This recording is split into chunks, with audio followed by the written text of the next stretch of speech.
అదే సముద్రంలో కానీ పెరిగే పరిస్థితి కనబడతలేదు. ఎంత సోయి లేకుండా ఉన్నాడు. ఇప్పటికి కూడా ఇంత వర్షాలు ఒకవైపు పడుతున్నా ఇంకొక వైపు రైతాంగం ఆ వర్షంలోనే తడుచుకుంటూ యూరియా బస్తాల కొరకు ఇబ్బందులు పడుతున్నారు. ఇవాళ ఉదయం నుంచి కూడా చూస్తున్నాం మనం సోషల్ మీడియాలో. ఒక్కొక్క రైతు మాకు 5 రోజుల కింద 6 రోజుల కింద 7 రోజుల కింద టోకెన్ ఇచ్చిండ్రు, బట్ బస్తా మాత్రం ఇయ్యలేదు అనే మాట చెప్తున్నారు. ఇది మనకు స్పష్టంగా కనబడుతుంది. ఈ ప్రభుత్వం ఇంత సోయి లేకుండా ఉంది. తప్పకుండా ఈ ప్రభుత్వాన్ని నిలదీస్తాం.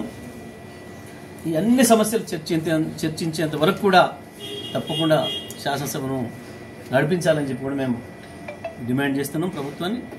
ఎట్టి పరిస్థితుల్లో అన్ని సమస్యలను కూడా ప్రభుత్వం దృష్టికి తీసుకొస్తాం. ప్రభుత్వాన్ని నిలబెట్టే ప్రయత్నం చేస్తాం. శాసనసభ సాక్షిగా ప్రజల తరఫున కొట్లాడతాం.